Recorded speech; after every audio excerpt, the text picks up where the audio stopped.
Alléluia. Amen. Amen. Amen. Oui, la joie du peuple de Dieu. Oui, la joie du peuple de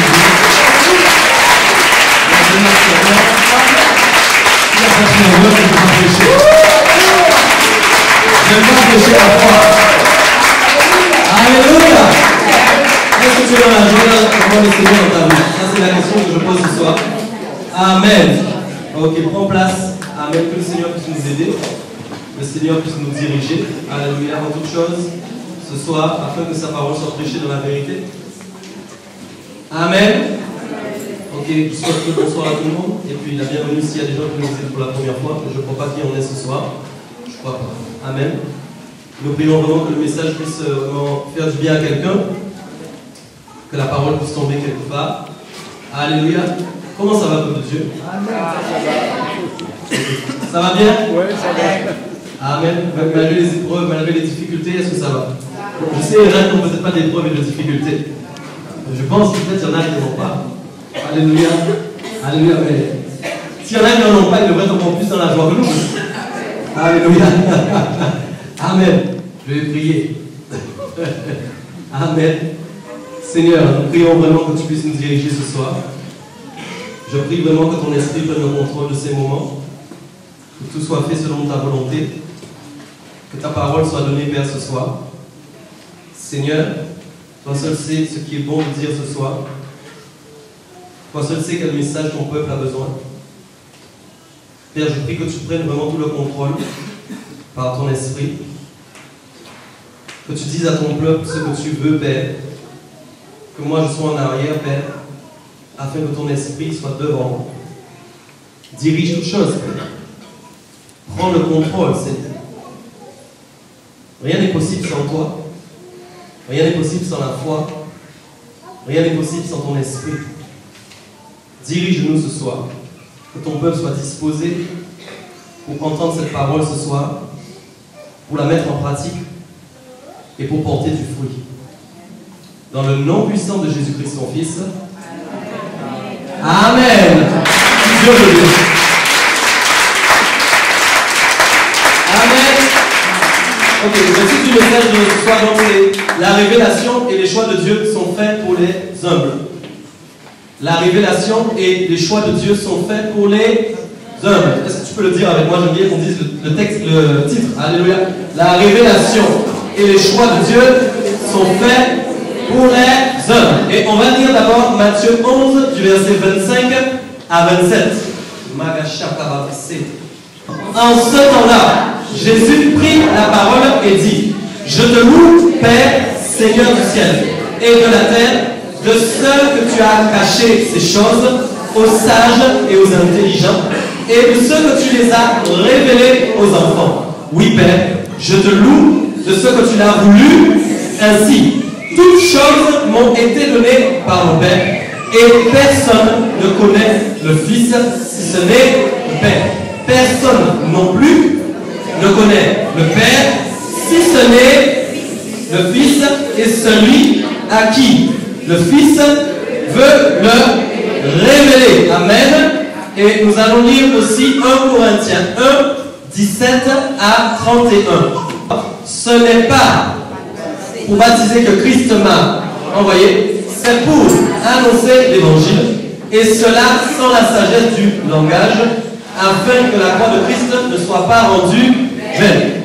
Car la prédication de la croix est une folie pour ceux qui périssent, mais pour nous qui sommes sauvés, elle est une puissance de Dieu. Aussi est-il écrit: je détruirai la sagesse des sages et j'anéantirai l'intelligence des intelligents. Où est le sage? Où est le scribe? Où est le disputeur de ce siècle? Dieu n'a-t-il pas convaincu de folie la sagesse du monde? Car puisque le monde, avec sa sagesse, n'a point connu Dieu, n'est pas uni, disez ça, uni bien fort, il a plu à Dieu de sauver les croyants par la folie et la ferveur. Les Juifs demandent des miracles. Je vous écoute.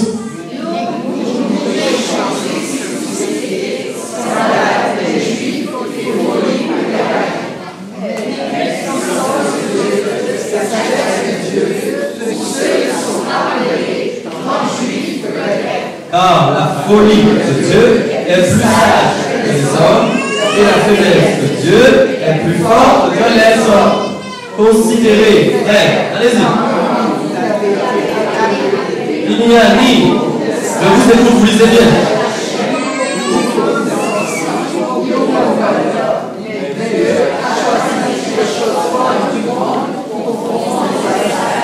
Dieu a choisi les choses saines du monde pour comprendre. Dieu a choisi les choses vives du monde, celles qu'on méprise, celles qui ne sont point, pour lui à l'alliance.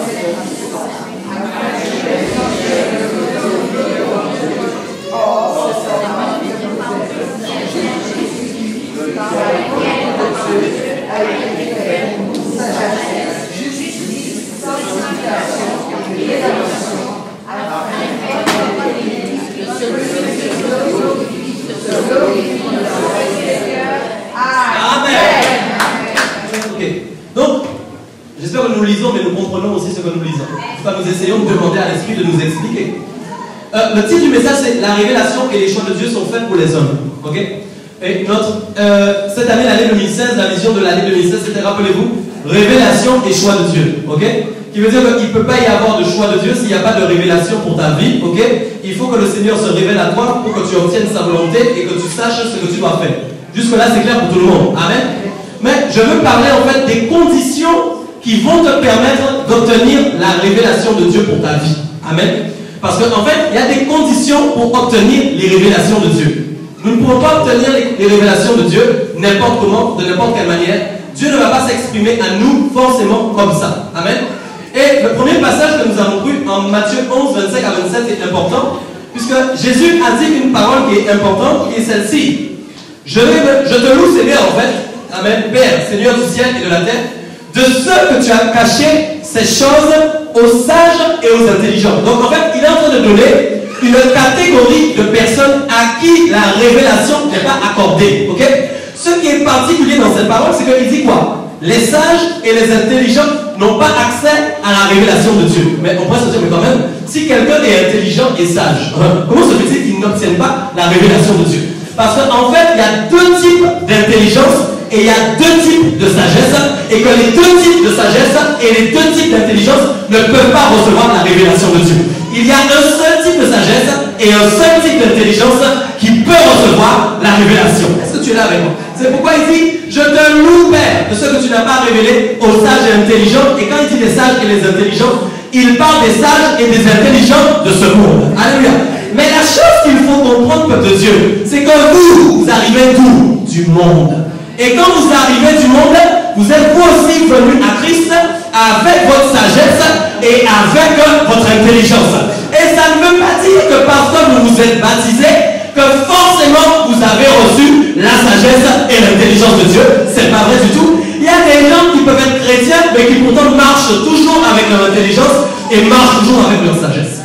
C'est pourquoi il y a quelque chose qui est important dans ce qu'il va dire à la suite. Il dit quoi? De ce que tu les as révélés à qui? Aux enfants. Alléluia. Ce qui veut dire que la sagesse de l'enfant, l'intelligence de l'enfant, c'est le contraire de l'intelligence du monde et c'est le contraire de la sagesse du monde. C'est pourquoi le Seigneur ne voit pas. Il veut voir que des petits enfants dans cette salle. Le Seigneur veut voir seulement des petits enfants dans ce lieu. Alléluia. Parce que le petit enfant, c'est quelqu'un qui a une mentalité qui n'est pas la mentalité en fait de l'adulte. Amen. Et je dirais tout le temps, nous sommes trop adultes à notre goût. Alléluia. Nous voulons être trop grands. Il nous faut encore redevenir un peu plus petits. Amen. Je vais expliquer tout ça bien. Donc, c'est pourquoi il dit, mais vraiment, je te loue de ce que tu as caché ces choses aux sages et aux intelligents. Mais en fait, tu les as révélées aux enfants. Amen. Et nous avons lu tout à l'heure en 1 Corinthiens 1, 17 à 31 quelque chose d'important. Puisqu'il a dit, je détruirai la sagesse des sages et j'anéantirai l'intelligence des intelligents. Ok? Ce qui veut dire que, est-ce que le Seigneur, est-ce que tu lui as déjà laissé le temps de détruire ta sagesse? Et est-ce que tu lui as laissé le temps déjà d'anéantir ton intelligence? Tant que ta sagesse n'est pas anéantie, tant que ton intelligence humaine n'est pas anéantie, tu ne pourras pas laisser la place à l'intelligence du Saint-Esprit, ni à la sagesse du Saint-Esprit qui veut venir vivre en toi. Alléluia. Il faut que tu laisses la place. Amen. Alors il dit quelque chose d'important. Et on va lire ça ensemble pour la suite dans Matthieu 18, 3. Amen. Matthieu 18, 3. Ok. Il dit donc, je vous le dis en vérité, si vous ne vous convertissez et si vous ne devenez comme les petits enfants, vous n'entrerez pas dans le royaume des cieux. C'est pourquoi quiconque se rendra humble comme ce petit enfant sera le plus grand dans le royaume des cieux. Ok, alors le premier point c'est la conversion. Pour pouvoir devenir un petit enfant, il faut se convertir. Pour devenir un petit enfant, il faut se convertir. Vous ne pouvez pas devenir des petits enfants si vous n'êtes pas convertis. Et la nouvelle que j'ai pour toi, c'est que ce n'est pas le baptême qui prouve que réellement tu es converti. Non, non, non. Ce qui prouve réellement que tu es converti, c'est que tu as décidé réellement de tout quitter pour suivre Jésus. Alléluia. Donc c'est ta conversion qui va te ramener au stade du petit enfant. Et je vais te dire pourquoi tu deviendras un petit enfant. Celui qui a tout quitté entrera dans la dimension du petit enfant. Tu sais pourquoi? Quand tu es enfant, tu n'as rien entre tes mains. Quand tu es enfant, tu n'es pas adulte, tu n'as rien entre tes mains. Si ce ne sont pas tes parents qui t'offrent quelque chose, tu n'auras rien entre tes mains. Alléluia. C'est ça qui te prouve que le Seigneur attend que tu viennes sans rien. Tant que tu restes adulte, c'est que tu n'es pas converti. Parce que l'adulte non converti reste avec les affaires qu'il avait quand il était adulte et qu'il était adulte dans le monde. C'est pourquoi le Seigneur ne veut plus que tu sois adulte, mais il veut que tu sois un petit enfant pour entrer dans le royaume de Dieu. Mais la chose qu'il y a, vous voulez des révélations. La Bible dit que la parole était Dieu, la parole était avec Dieu. Ça veut dire que Dieu était lui-même, la parole incarnée. Mais où est-ce que Dieu règne? Dieu règne dans le ciel. Et c'est quoi il dit bien? Le petit enfant a accès au royaume de Dieu. Alléluia. Et écoutez bien, le verset dit quelque chose d'important. Il dit quoi? Il sera appelé grand. Ce qui insinue qu'il y a plusieurs catégories de grandeur dans le royaume de Dieu. Il y a des grands, il y a des moyens, il y a des petits. Mais celui qui est grand, c'est celui qui s'est rapproché au maximum de la présence de Dieu. Et donc le mot grand est accordé seulement à la notion du petit enfant et non pas à l'adulte. Écoutez-moi bien. Celui qui est appelé grand, c'est le petit enfant. Ça veut dire que celui qui a la permission pour se rapprocher de Dieu, pour obtenir une couronne de gloire, et on va l'appeler grand, c'est celui qui est entré dans la condition du petit enfant. Alléluia. Et c'est pourquoi il parle de quoi? Il parle de l'humilité du petit enfant. Alléluia. L'humilité du petit enfant. Ça veut dire que c'est pas simplement n'importe quel enfant. Alléluia. Peut-être dans l'église, il peut y avoir plusieurs enfants, mais nous cherchons l'enfant humble. Alléluia. Nous cherchons l'enfant qui est humble. Amen. Et la Bible dit en Luc 14, donc, car quiconque s'élève sera abaissé, et quiconque s'abaisse sera élevé. Alléluia. Quiconque s'abaisse sera élevé. Alléluia. Donc, peuple de Dieu, si nous voulons obtenir des révélations de Dieu, si nous voulons obtenir des paroles de Dieu, la Bible nous apprend que nous-mêmes nous avons besoin de nous abaisser pour laisser Dieu nous élever au temps convenable. Alléluia. Mais écoutez, il y a des persécutions que tu vas avoir dans le monde avec des gens. Dieu est en train de t'abaisser. Il y a des persécutions peut-être que tu vas avoir même dans l'église. Oui. Mais Dieu est en train de t'abaisser. Il y a des persécutions que tu vas avoir dans ta famille. Alléluia. Dieu est en train de t'abaisser. Mais au lieu de s'abaisser, nous voulons répondre pour pouvoir résister et continuer à dire non. Mais nous sommes toujours présents. Mais tu te trompes de direction. L'Éternel te dit, je ne veux plus que tu sois présent. Je ne veux plus que tu sois là. Arrête de résister. Laisse-moi t'humilier comme mon fils a été humilié. Je vais t'apprendre l'humilité et la condition de l'homme humble pour que tu puisses entrer vraiment dans ma présence. Pour côtoyer la présence de Dieu d'une manière particulière, c'est l'humilité qui va vous donner l'accès à la présence de Dieu. Peuple de Dieu. C'est important ce qu'on dit là. Seulement l'humilité peut vous donner un accès à la présence de Dieu. S'il n'y a pas d'humilité, vous allez côtoyer une partie de la présence de Dieu, mais vous ne côtoierez pas toute la présence de Dieu. Alléluia. C'est pourquoi on parle d'un petit enfant humble qui accède au royaume de Dieu et qui lui-même est grand dans le royaume. C'est sa condition. C'est-à-dire que tu es sur la terre, mais si tu es dans la condition du petit enfant humble, Dieu te voit comme grand. Dieu même t'appelle grand. Ah, je ne sais pas si on s'est compris. Le Seigneur même te regarde, je t'assure. Il t'appelle grand. À cause de ton humilité. Et à cause de ta mentalité du petit enfant. Alléluia. Et c'est pourquoi Paul a dit quelque chose d'important. Il a dit, je sais vivre dans l'humiliation et je sais vivre dans l'abondance. Je sais que plus loin, il va rajouter, par rapport à la nourriture, j'ai été dans la disette aussi, j'ai été dans l'abondance. Mais là, quand il dit ça, il ne te parle pas de nourriture. Non, non, non, c'est pas de ça qu'il te parle. Quand il est en train de te dire, Paul a dit, je sais vivre dans l'humiliation, je sais vivre dans l'abondance. C'est-à-dire qu'au moment où les hommes m'humilient, au moment où les gens m'humilient, au moment où les gens crachent sur moi, au moment où les gens disent des choses même mauvaises, même fausses sur ma vie, je reste dans l'humilité, je sais vivre dans ces conditions parce que j'ai appris à vivre dans ces conditions. Le problème, c'est que vous ne pouvez pas apprendre à vivre dans ces conditions si chaque fois que la condition arrive, vous lui dites, je sors de la condition parce que je n'en veux pas. Acceptez d'entrer dans les conditions de Dieu qui créent la transformation de vos cœurs. Acceptez d'entrer dans les conditions de Dieu qui sont préparées pour créer une métamorphose chez vous. Alléluia, peuple de Dieu. Oui, quand on dit que Jésus-Christ a subi la métamorphose humaine, c'est parce qu'il s'est humilié depuis le départ. Il a vécu dans l'humilité. Okay? La métamorphose intérieure de Christ était tellement puissante qu'elle s'est manifestée sur son être extérieur. Okay? De Dieu. Ah. Aïe, aïe. L'intérieur de Christ était tellement humble que la métamorphose s'est exprimée sur son être extérieur. Comment veux-tu être humble de l'extérieur si tu n'es pas humble de l'intérieur? N'essaie pas de faire des humilités fausses par l'extérieur alors qu'à l'intérieur il n'y a que de l'orgueil. D'ailleurs c'est visible, ça se verra. Comment ça dit? Je veux être humble de l'intérieur. Mon être intérieur doit être humble. Alléluia. Mais Paul dit lui-même, il navigue là-dedans. Vous savez comment je dis? Je vis dans l'humiliation. Alléluia. Je navigue dans l'humiliation. Écoute-moi, je suis habitué. Je suis rodé. Il est tellement rodé que quand les choses arrivent à côté de lui, il dit, quoi, qu'est-ce que tu veux? Ça ne me fait plus rien. Je suis habitué à vivre dans l'humiliation. Peuple de Dieu, quand est-ce que vous allez commencer à entrer dans cette dimension? Et non pas de mettre, nous marchons bien, quand nous sommes dans l'abondance de Dieu. Oh, tout va bien. On a dit, je suis bien. Oh, je prêche bien. Oh, quand je parle de la parole. Il y a des gens qui viennent devant moi, je les connais même pas encore. Ils me disent déjà, tu sais, quand je parle de la parole, là, les gens sont touchés. Mais écoute, je ne t'ai pas demandé ça. Laisse Dieu t'utiliser et nous verrons après. Arrêtons d'essayer de montrer que nous sommes quelque chose alors qu'à l'intérieur, il n'y a rien, c'est vide. Le problème, c'est l'incohérence entre l'extérieur et l'intérieur. L'incohérence entre l'intérieur et l'extérieur. Il faut qu'il y ait de la cohérence entre l'intérieur et l'extérieur. Et vraiment, dans ce sens-là, l'intérieur et l'extérieur. Tiens-moi, l'intérieur et l'extérieur doivent être cohérents au nom puissant de Jésus.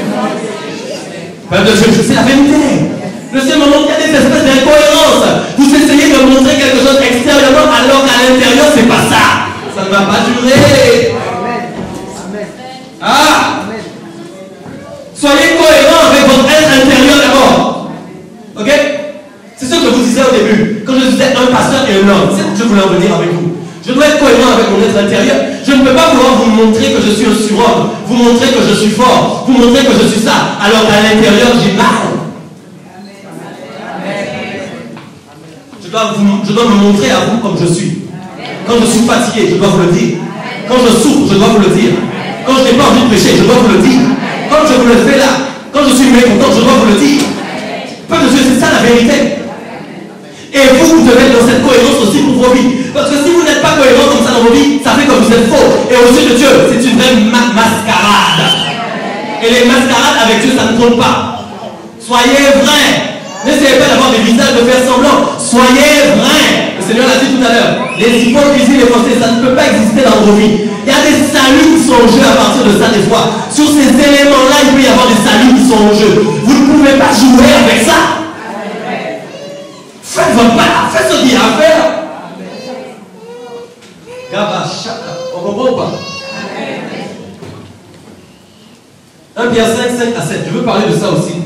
De même que toute l'Église, de même vous qui êtes jeunes, soyez soumis aux anciens et tous dans vos rapports mutuels, revêtez-vous d'humilité, car Dieu résiste aux orgueils, mais il fait grâce.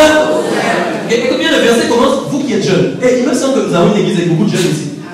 Je n'ai rien contre les plus âgés, parce que nous avons besoin d'eux aussi, parce que c'est eux qui doivent justement aider les plus jeunes aussi avec leur expérience.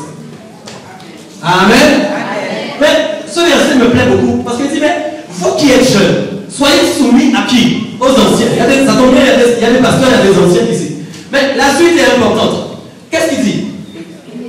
Dans tous vos rapports mutuels, sois avec moi, écoute-moi bien, dis avec moi, dans tous mes rapports mutuels. Les rapports mutuels, c'est quoi? C'est les rapports que j'ai avec quelqu'un. Alléluia. Ça veut dire en gros, dans tous les rapports que j'ai avec lui, toutes les discussions que j'ai avec toi, tous les rapports mutuels, je dois me revêtir de quelque chose.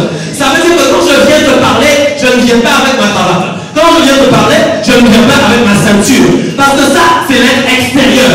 Mais si à l'intérieur, il y a de l'humilité, c'est avec cette humilité que je suis habillé. L'humilité va sortir de moi et elle m'habille pour que je devienne moi-même humilité. Pour que quand j'ai des rapports avec toi, je suis tellement humble, je suis capable de dire, j'ai eu tort même quand j'ai raison. Alléluia.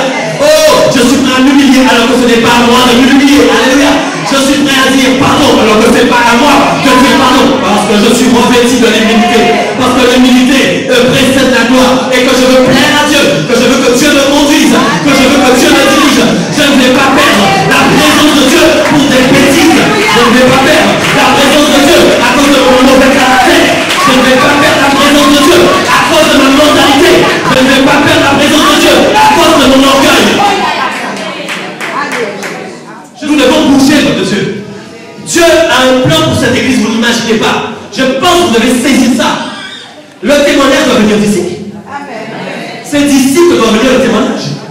La zone qui est là doit être touchée par notre témoignage. Si nous n'avons pas le vêtement pour nous revêtir même de ces rapports mutuels dans l'église, comment nous allons faire pour aider les gens dehors?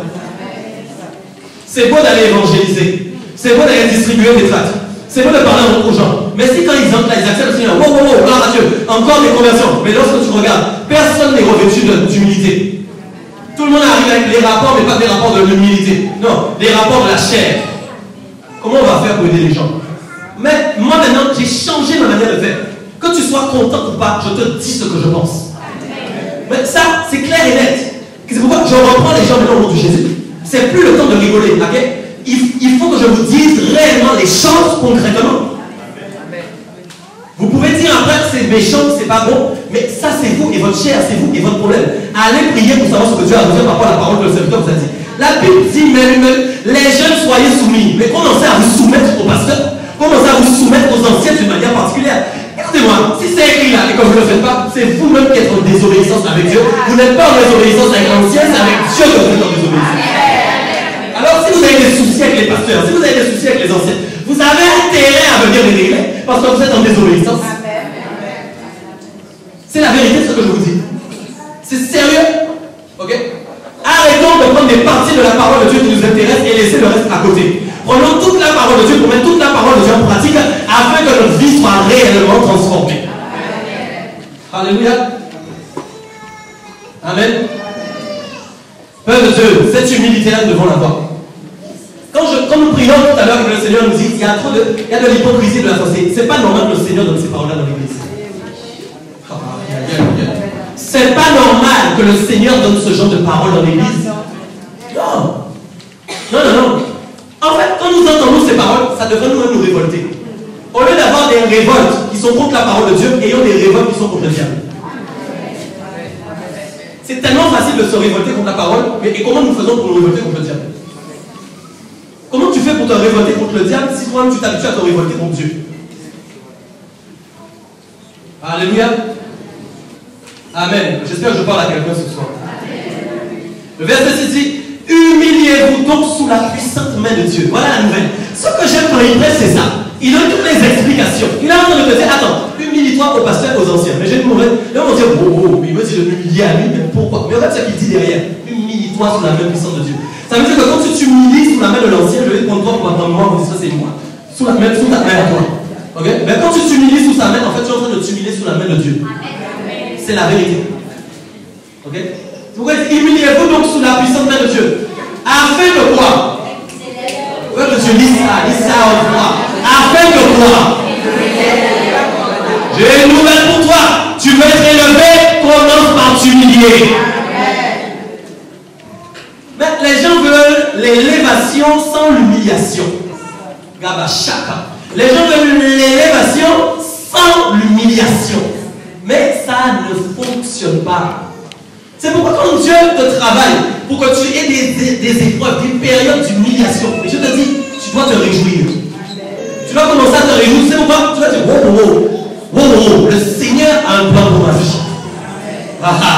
Je ne sais pas où il veut m'amener en fait, mais il a un plan pour ma vie.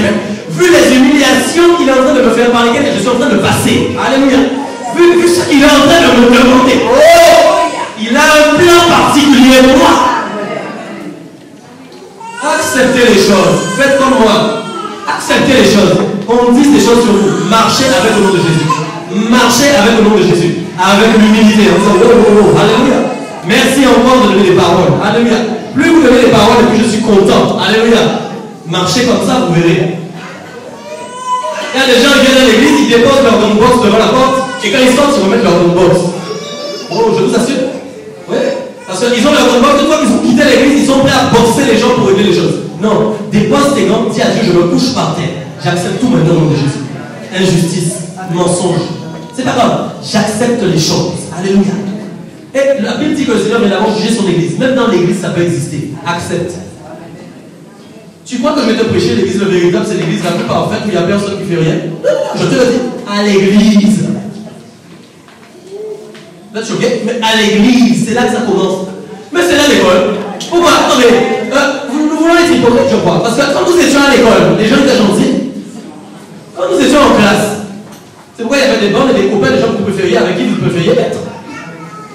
Ok? Vous voyez une chose? Malheureusement, l'église, c'est aussi comme ça parfois. Mais Dieu veut changer vos cœurs. Dieu veut changer vos mentalités. Dieu veut vous faire entrer dans un niveau d'acceptation et d'humiliation.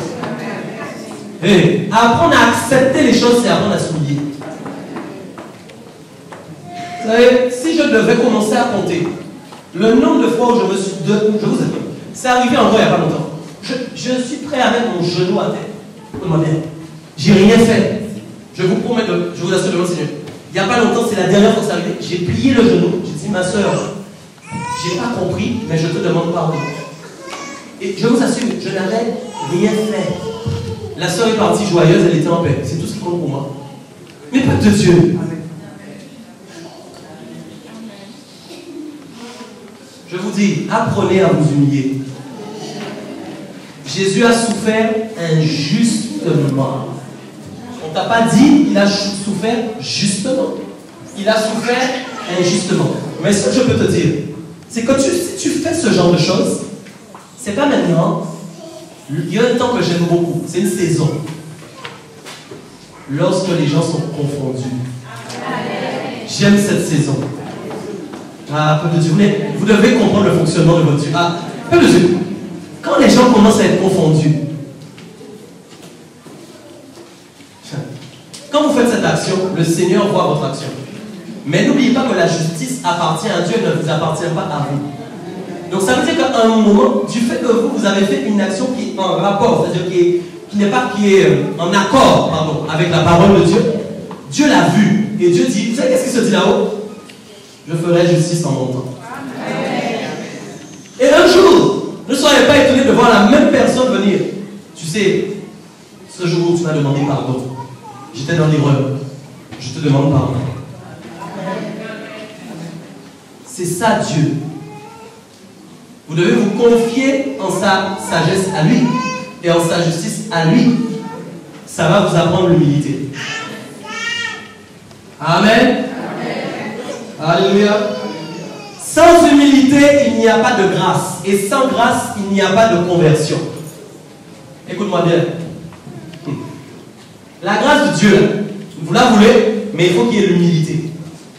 Ok? Et je vous dis quelque chose. S'il n'y a pas l'humilité dans ta vie, c'est qu'il y a un problème dans ta conversion.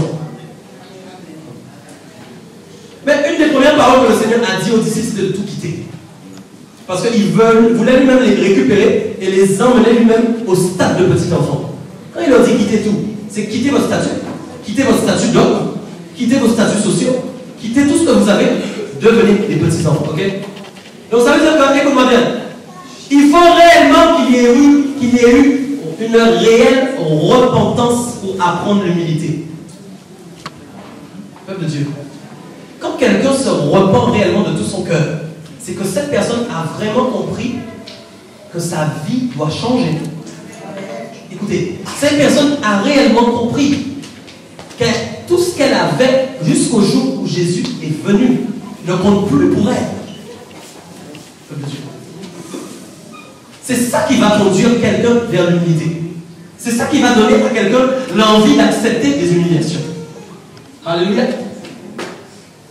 Et écoutez, donc s'il n'y a pas de repentance, s'il n'y a pas de conversion, ok, ça c'est clair. Mais s'il y a repentance, il y aura réellement conversion, parce que la Bible dit repentez-vous. Nous sommes d'accord? C'est la repentance qui amène la conversion. Amen. Et s'il y a conversion, il y aura la grâce. Alléluia. Mais s'il y a la grâce, il y aura aussi l'humilité. Et s'il y a l'humilité, écoute-moi bien, à ce moment-là, il y aura la transformation dans ta vie et il y aura la révélation de la parole de Dieu. C'est à ce moment-là qu'il y aura transformation et révélation de Dieu dans ta vie. C'est à vous de faire en sorte de vous rapprocher de Dieu. Alléluia. Il y a un autre point encore que je veux voir ce soir. Jacques 4, versets 7 à 10. Soumettez-vous donc à Dieu, résistez au diable, et il fuira loin de vous. Approchez-vous de Dieu, et il s'approchera de vous. Nettoyez vos mains pécheurs, purifiez vos cœurs, hommes irrésolus. Sentez votre misère, soyez dans le deuil et dans les larmes. Que votre rire se change en deuil et votre joie en tristesse. Humiliez-vous devant le Seigneur et il vous élèvera. Ok. Le premier point qui est dit d'abord, il dit d'abord quoi? Soumets-toi d'abord à Dieu. Ok. Et derrière, il va dire résister au diable. Ça veut dire que si tu ne te soumets pas à Dieu, tu ne peux pas résister au diable. Si tu ne te soumets pas à Dieu, tu ne peux pas résister au diable. C'est le fait que tu te soumettes à Dieu que tu vas réussir à résister au diable et qu'il va fuir loin de toi. Et soumettre, c'est là où l'humilité même et l'humiliation commencent déjà. Parce que déjà, tu vas commencer à te soumettre à un Dieu que tu ne vois pas. C'est à sa parole que tu commences à te soumettre. Ouais, Dieu n'est pas là. Hein. Nous côtoyons sa parole. Dieu n'est pas là. Ok? Mais pourtant, Dieu te demande d'être soumis à lui. Donc c'est à sa parole que tu dois te soumettre. Ce qu'il t'a laissé comme instrument pour pouvoir te soumettre, c'est la parole de Dieu. Et il dit donc, alléluia, soumettez-vous donc à Dieu, résistez au diable et il fuira loin de vous. Et écoute-moi bien, sinon tu ne te soumets pas, tu ne pourras pas résister au diable. Ça veut dire quoi? Tu vas avoir des problèmes aussi avec les tentations. Et les tentations sont faites pour t'éloigner de l'humilité. De Dieu, c'est sérieux ce que je vous dis. Les tentations sont faites pour t'humilier, pour t'éloigner de l'humilité. Je vais t'expliquer pourquoi. L'humilité, on obtient ça quand on côtoie la présence de Dieu réellement et qu'on est soumis réellement à Dieu. Mais si tu n'es pas soumis à Dieu, tu ne seras pas non plus soumis aux serviteurs qui sont dans l'église. Moi, je te le dis. Alors là, si déjà vous n'êtes pas soumis à Dieu, vous n'allez pas réussir à vous soumettre à aucun serviteur. Mais le problème qu'il va y avoir, tu ne pourras pas résister aux tentations. Écoute-moi bien. Et si tu ne résistes pas aux tentations, qu'est-ce qui se passe? Tu vas commencer à pécher. Et si tu commences à pécher, qu'est-ce qui se passe? C'est là maintenant que la rébellion va venir parce que le péché amène la rébellion dans ta vie. C'est seulement la repentance qui te sort de là. Alléluia. Alors c'est pourquoi il dit, soumets-toi à Dieu, résiste au diable, il va fuir loin de toi. Et à ce moment-là, approche-toi de Dieu et il va s'approcher de toi. Il y a quelque chose d'autre qu'il dit encore qui est important. Nous vivons tous les jours de notre vie, amen. Je sais que nous cherchons vraiment à être bien dans nos vies. Okay? Nous cherchons à être bien, nous cherchons à être dans la joie, nous cherchons à être dans la paix. Oui, oui, oui, c'est bien. Alléluia. Mais écoute bien ce que la Bible dit. Nettoie tes mains pécheurs. Pour commencer d'abord, tes mains. Feu de Dieu. Commençons à nettoyer nos mains. Ok? Et dis plus loin. Purifiez vos cœurs. Voilà. Lave ton cœur. Lave. Feu de Dieu. Lave ton cœur. Ça veut dire quoi? Si ton cœur n'est pas purifié, tu ne pourras pas apprendre non plus l'humilité. Ok? La notion de cœur purifié, ça veut dire quoi? C'est quelqu'un qui dit à Dieu, Seigneur, enlève de mon cœur tout ce qui n'est pas à ta gloire. Il y a un chant qui dit, crée en moi un cœur pur. C'est ça la demande que vous devez dire à Dieu. Crée en moi un cœur pur, afin que je puisse apprendre à m'humilier sous ta main. Si votre cœur n'est pas pur, vous aurez des difficultés. Demandez à Dieu de purifier vos cœurs. Et il dit après quelque chose d'important, homme irrésolu. Ok? Ça veut dire des gens qui sont sans raison. Les gens qui ne purifient pas leur cœur, c'est des gens qui ont perdu la raison. Tu peux être dans le Seigneur et être comme quelqu'un qui a perdu la raison. C'est grave. Tu peux être dans le Seigneur et être comme quelqu'un qui a perdu la raison. Tu viens à l'église tout le temps, mais finalement ta vie c'est de quelqu'un, tout ce que tu fais est irraisonné. Ça veut dire quoi? Tu prends des décisions hâtives. Tu prends des décisions qu'il ne faut pas. Tu t'énerves quand il ne faut pas. Résultat, tu n'es que dans des problèmes et des difficultés. C'est sérieux ce que je dis. Dieu nous appelle à vivre dans la raison. C'est l'humilité qui va t'amener la raison dans ta vie. Plus tu vas t'humilier, plus la raison va s'installer en toi. Alléluia. Amen. Et il dit encore quelque chose de très important. Sentez votre misère. Soyez dans le deuil et les larmes. Que votre rire se change en deuil et votre joie en tristesse. Humiliez-vous devant le Seigneur. Amen. Peuple de Dieu, nous ne sommes pas appelés à rire seulement. Peuple de Dieu, nous ne sommes pas appelés à rire seulement. Nous ne sommes pas appelés à être dans la joie seulement, non. Nous sommes appelés aussi à pleurer devant Dieu. Nous sommes appelés à être tristes devant Dieu. Vous savez pourquoi? À cause de nous-mêmes. Pas à cause du monde, hein? Non. Je ne suis pas en train de te dire, sois triste pour un frère. C'est ce que je te dis ce soir. Toi-même, tu dois sentir ta misère. Nous devons sentir notre misère. Tu sais, la misère, c'est quand il nous manque quelque chose. La pauvreté, c'est quand il nous manque quelque chose. La misère spirituelle, quand tu dois la sentir, c'est que tu sens qu'il te manque quelque chose. Tu es dans la misère parce que tu n'as pas encore tout ce que tu devrais avoir. Amen, peuple Dieu. Et tu souhaites avoir tout ce que Dieu veut te donner. Alors, pleure devant Dieu. Humilie-toi devant le Seigneur. Crie à Dieu. Dis-lui, Seigneur, c'est le temps que j'arrête. Peuple de Dieu, devant lui dire, c'est le temps que je m'arrête. Et est-ce que tu es là ce soir? C'est le temps que j'arrête. C'est le moment d'arrêter. C'est le moment d'arrêter. Tu sais, j'ai été trop loin. Alléluia. Je dois m'arrêter. Je dois m'arrêter. Alléluia. Amen. Nous devons avoir la raison. Donc la révélation s'obtient avec la transformation. Sans transformation, il ne peut pas y avoir de révélation. Je vais vous dire pourquoi. C'est la transformation de l'adulte en petit enfant. C'est ça. Et sans la transformation, il ne peut pas avoir de révélation. Le Seigneur va se révéler aux gens qui sont dans un processus de transformation. Et plus tu es en train de te transformer, plus le Seigneur va se révéler à toi. Tu sais pourquoi? Plus tu te transformes, plus tu te ressembles à Jésus-Christ. Voilà la raison. Plus tu te transformes, plus tu ressembles au Seigneur Jésus. Amen. Alléluia. Et Éphésiens 1,17 nous dit aussi, afin que le Dieu de notre Seigneur Jésus-Christ, le Père de gloire, vous donne un esprit de sagesse et de révélation dans sa connaissance. Okay? Dans sa connaissance, ça insinue que c'est connaître Dieu. Si tu ne connais pas Dieu, tu ne peux pas obtenir l'intelligence, la sagesse, la révélation que Dieu veut te donner. Donc, peuple de Dieu, parfois vous voulez de la connaissance, mais vous voulez la mauvaise connaissance. Vous savez qu'il y a deux types de connaissances. Il y a la connaissance qui enfle et il y a la connaissance qui fait obtenir la révélation et la sagesse. C'est deux choses différentes. La connaissance qui enfle, c'est ce que les Juifs avaient à l'époque dans la Bible. C'est-à-dire, en fait, quoi? Ils avaient une grande connaissance avec leur intelligence. Je sais qu'est-ce que tel verset dit. Je sais qu'est-ce qu'il est écrit dans Luc 10, 20.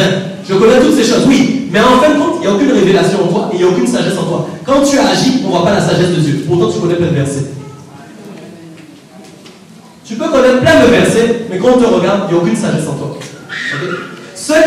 Donc, c'est pas ça. C'est pas connaître la Bible pour dire que tu connais par cœur. Non. C'est connaître Dieu réellement. Et connaître Dieu insinue quoi? Tu connais le vrai Dieu.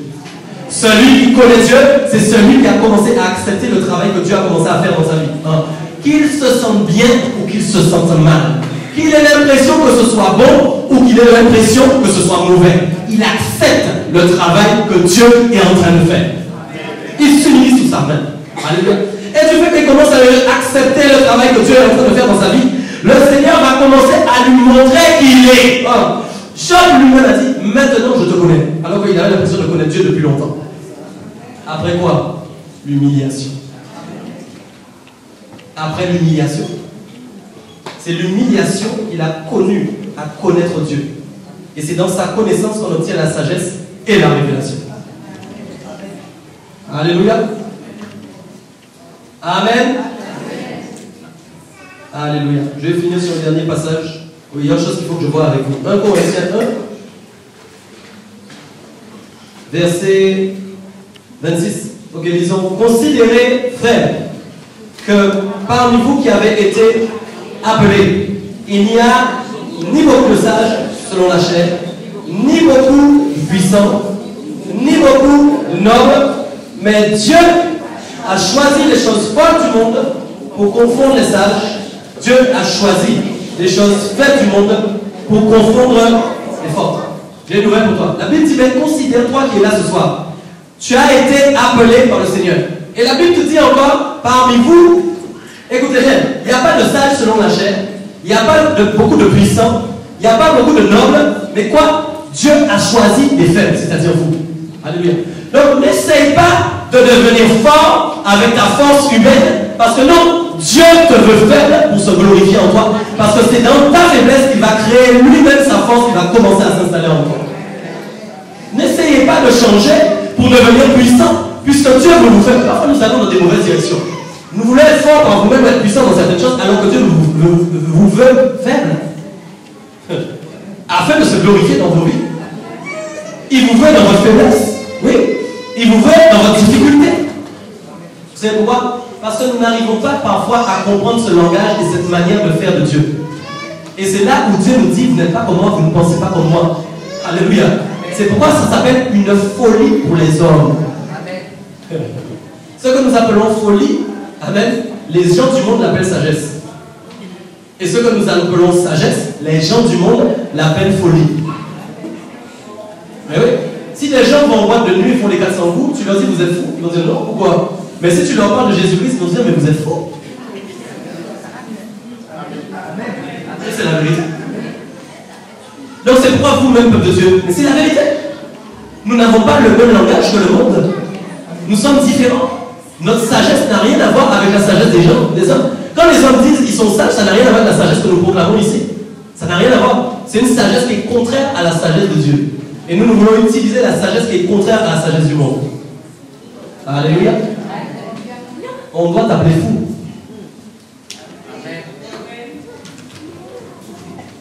C'est dur. On doit t'appeler fou. On doit t'appeler folle. Il y a des gens, quand on va dire il est fou, il est déjà. Alors là, Dieu est en train de lui donner une occasion d'être humilié, il ne la saisit pas. Il dit, ouais, les gens disent que je suis fou, tu te rends compte?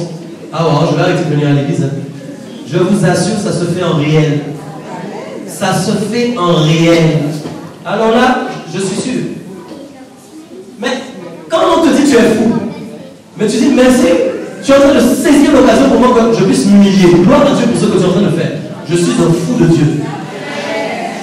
Je suis une folle de Dieu. C'est ça la vérité. Nous ne fonctionnons pas de la même manière. Amen. Mais parfois le problème c'est que dans l'église même vous entrez avec la folie du monde et vous voulez pratiquer la sagesse de Dieu. Ça ne peut pas fonctionner. Si vous entrez vous-même avec la folie du monde, comment voulez-vous obtenir la sagesse de Dieu? Fonctionne avec la folie de Dieu pour fonctionner avec la sagesse de Dieu. Alléluia. Bachaka. Mon message ne va pas être bon ce soir. Amen. Je ne suis pas un bon instrument du tout ce soir. C'est difficile. Il est difficile. Alléluia. Verset 27, donc la Bible dit, mais Dieu a choisi les choses folles du monde. Voilà, ce que j'aime. C'est ce que Dieu a choisi lui-même. Mais arrête d'essayer de choisir. Toi-même, c'est Dieu qui choisit. Hein? Certains veulent encore choisir la sagesse du monde, alors que Dieu a déjà choisi sa sagesse à lui. Dieu dit lui-même, écoute-moi bien, il a choisi les choses folles du monde pour confondre les sages. C'est pourquoi quand tu es avec des amis, moi ça m'arrive tout le temps quand je discute avec des gens. Il y a quelqu'un, imagine tu es avec des gens en train de parler, il y a quelqu'un qui est en train de s'énerver, tout le monde autour de toi dit hé, on va régler ça. Non, on ne peut pas laisser ça se faire. Et moi je dis, mes amis, moi je parle. Mais tu es fou toi. Quand la Bible dit qu'on te donne une claque sur la joue, étends l'autre joue là, les gens vont te dire, mais tu es fou. Parce que Dieu prend les choses folles du monde. C'est quoi? Le fonctionnement de folie du monde. Il le prend. Alléluia. Pour les confondre. À travers votre manière de vivre. À travers votre manière d'agir. C'est pourquoi je vous ai déjà dit, appréciez l'humiliation. Je comprends que vous ne disiez pas Amen, c'est trop fort pour vous. J'aurais dit accepter les bénédictions, tout le monde aurait dit amen. J'aurais dit accepter les produits généraux, tout le monde aurait dit amen. Mais quand on commence à prêcher, accepte l'humiliation, accepte de te mettre à terre, là les gens ne disent plus amen. Pourtant, réellement, avant le miracle, avant le prodige, il y a l'humilité. Moi, je te le dis. Avant la gloire, il y a l'humilité. Je suis désolé pour vous. Avant les bénédictions, il y a l'humiliation. C'est la vérité. Arrêtez de faire des choses dans le désordre. Vous voulez des choses avant même d'apprendre l'humiliation. Ça ne peut pas fonctionner. Soyez biblique dans votre fonctionnement de tous les jours. Ce soir, vous devez vous repentir. Ce soir, vous devez vous repentir. Quand le Seigneur a dit que vous êtes dans des querelles, j'ai vu des visions de visage. Je n'ai pas osé dire ça. J'ai dit, je ne vais pas aller aussi loin ce soir. Dieu m'a montré des gens ce soir. Vous êtes dans des querelles. Vous êtes dans des histoires avec les gens. Vous critiquez même des gens. Dieu m'a montré des visages. Vous avez intérêt à arrêter ça. Dieu m'a montré encore, il y a des gens, ils sont à des endroits où ils ne doivent pas être. Il y a des gens, ils sont dans des endroits où ils ne doivent pas être. Vous savez que ce n'est pas bon. Vous venez là, mais vous allez quand même dans les endroits. Les gens font des bêtises, les gens font n'importe quoi. Vous soutenez leurs bêtises. Peuple de Dieu, il est temps d'arrêter ça. Moi, je sers un Dieu qui se révèle. Le Dieu que je sers est vivant. Je n'ai pas peur de proclamer des choses. Tu sais pourquoi? Je sais que j'ai raison. Tu sais pourquoi? C'est l'Esprit qui l'a révélé. Je m'appuie sur la révélation de l'Esprit. Quand Dieu dit quelque chose, je le sais. D'ailleurs, souvent, les gens viennent à moi, pasteur, c'était pour moi. Pasteur, c'était pour moi. Le message que j'ai prêché, c'était pour moi. Donc, ça peut vous dire que c'est bien le Saint-Esprit qui parle. Il faut sortir de ces situations. Je ne sais pas combien de temps Dieu va répéter. Alléluia. Amen. Alléluia. Vous avez une grâce particulière sur votre vie. Vous savez c'est quoi? Des fois je crois qu'on ne se rend pas de la grâce que Dieu nous a faite. Quand Dieu dit, écoute-moi bien, et Dieu a choisi les choses viles du monde et celles qu'on méprise, celles qui ne sont point, pour réduire à néant celles qui sont. Peuple de Dieu, lisez ça s'il vous plaît. Et Dieu a choisi quoi? Les choses viles, les choses viles. Les choses viles du monde et celles qu'on méprise, celles qui le sont. Ouais. Peuple de Dieu, les choses viles, c'est vous. Il a choisi les choses viles du monde. Pour faire quoi? Et celles qu'on croit, on méprise. Mais vous ne voulez pas être méprisé alors que c'est le choix de Dieu.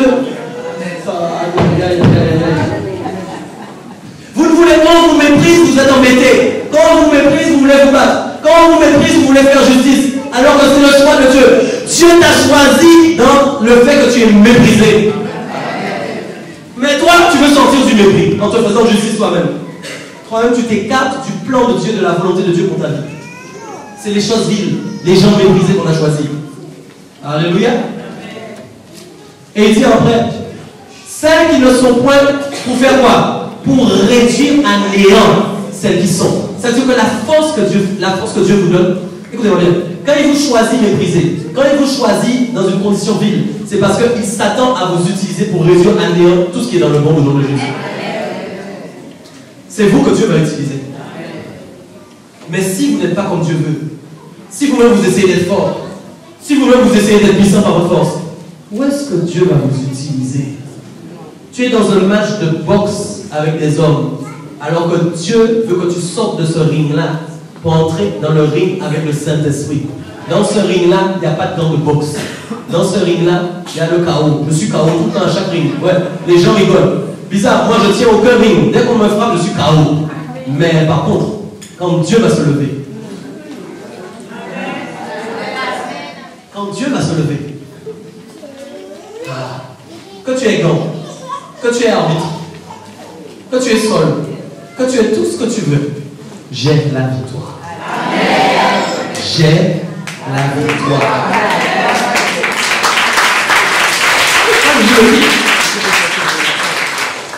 Vous devez vivre ça. C'est ce qui est arrivé à Jésus. Écoute-moi, quand Jésus fait son travail sur la terre, humiliation, mensonge, critique, mépris, mais quand il est monté sur la croix, écoute-moi bien, on a dit c'est un brigand, c'est un voleur, j'accepte. Quand le cœur, beaucoup, a arrêté de battre, la terre a commencé à trembler. De Dieu. Le voile s'est déchiré. La Bible dit des morts sont sortis de leur sépulcre.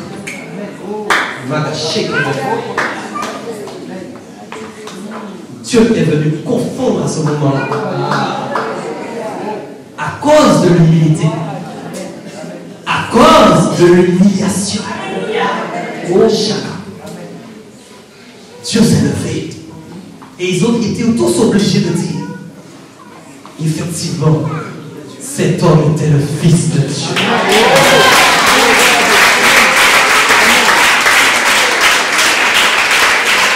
Père de Dieu, c'est sérieux ce que nous prêchons ce soir. C'est sérieux. Je vous assure, Jésus est triste. Je sens dans mon cœur, réellement ce soir, il y a certaines personnes qui sont là ce soir, j'ai pas peur de parler au nom de Jésus. Vous devez prendre des décisions. Ne jouez pas avec la corde raide. Ne jouez pas. C'est plus le temps de jouer. Il faut prendre des décisions.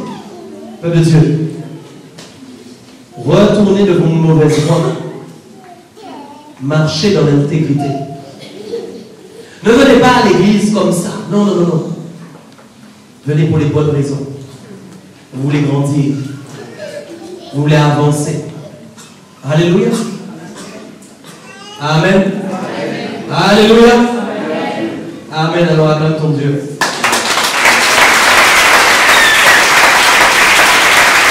Je vais quand même vous donner un dernier point sur les que je le donne. Alléluia. Je finirai sur ça. Ok, si toute l'église peut lire. Ne vous conformez pas au siècle présent. Alors je vais te dire quelque chose. Tu ne vas pas lire ça seulement. Tu vas le prendre pour toi. Tu vas le lire comme si c'était une prière.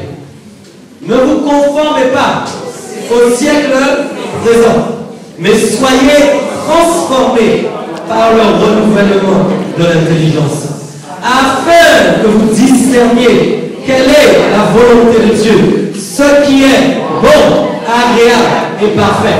Je vais te dire quelque chose. Dans la conformité, il y a la réglementation de Dieu qui amène à la conformité spirituelle de Dieu. Est-ce que tu me suis bien? Dans la conformité, il y a les règles spirituelles de Dieu qui vont t'amener à la conformité spirituelle de Dieu. Mais si tu n'utilises pas les règles qui amènent à la conformité de Dieu, tu ne peux pas entrer en conformité avec Dieu. Ce qui veut dire quoi? Si tu n'es pas conforme à Dieu, tu ne peux pas être transformé. Ça veut dire quoi? Sans transformation, il ne peut pas y avoir de révélation.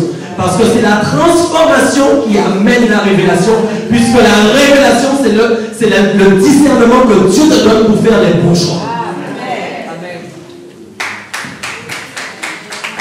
Vous voulez obtenir la volonté de Dieu pour vos vies. Vous voulez savoir si vous devez aller à gauche quand il faut aller à gauche. Vous voulez savoir s'il faut aller à droite quand il faut aller à droite. Le seul moyen. Commencez à être en conformité avec les règles de Dieu afin que Dieu commence la transformation dans vos vies et que la transformation vous amène à obtenir les révélations de Dieu. Les révélations de Dieu vont amener le discernement dans vos vies et chaque fois que vous devrez faire un choix, vous aurez la conviction de si vous devez faire ou si vous ne devez pas faire. Et comme la Bible dit que tout ce qui n'est pas conviction est péché, vous saurez quand vous devez dire oui, vous saurez quand vous devez dire non, vous saurez où vous devez aller, vous saurez ce que vous devez choisir. C'est la transformation qui amène les révélations dans la vie des hommes. S'il n'y a pas de transformation, il n'y a pas de révélation. Et s'il n'y a pas de transformation, c'est qu'il n'y a pas eu de conversion. Désolé. C'est la conversion qui t'amène à la transformation. Moi, j'ai déjà dit, on doit même prêcher pour vous comme si vous étiez des païens parfois. C'est sérieux ce que je vous dis. On doit prêcher pour vous comme si vous étiez des païens. Parce que c'est pas normal que vous cheminez avec Dieu depuis des années et que réellement les règles de conformité de Dieu ne sont pas en vous. Vous utilisez encore les règles de conformité du diable. C'est pas normal qu'ils vous mettent en conformité avec le monde. Quand est-ce que la révolte va commencer? Quand est-ce que vous allez commencer à dire j'en ai marre de ma situation, j'en ai marre d'être mauvais, j'en ai marre des méchants, j'en ai marre d'être hypocrite, j'en ai marre d'avoir un faux visage. Je veux changer, je veux que ma vie change, je veux être transformé. Il y a encore autre chose. Ton intelligence ne peut pas être renouvelée si tu n'es pas transformé, puisque c'est la transformation qui amène le renouvellement de l'intelligence. Et s'il n'y a pas de renouvellement d'intelligence, ça veut dire qu'il y a seulement ton intelligence. Et donc s'il y a seulement ton intelligence, tu lis la Bible comme un livre, tu n'as aucune révélation, tu prends tes décisions avec ton intelligence, ça n'ira pas loin. Ça n'ira pas loin. Écoute, C'est le temps maintenant, c'est la période maintenant. Je veux la transformation. Je veux la transformation. Je veux la transformation. Mais c'est pas seulement le je veux la transformation sur ta bouche. Ton cœur réellement veut la transformation. Alléluia. Alléluia. Ok, on va se lever. Demander à l'équipe de venir.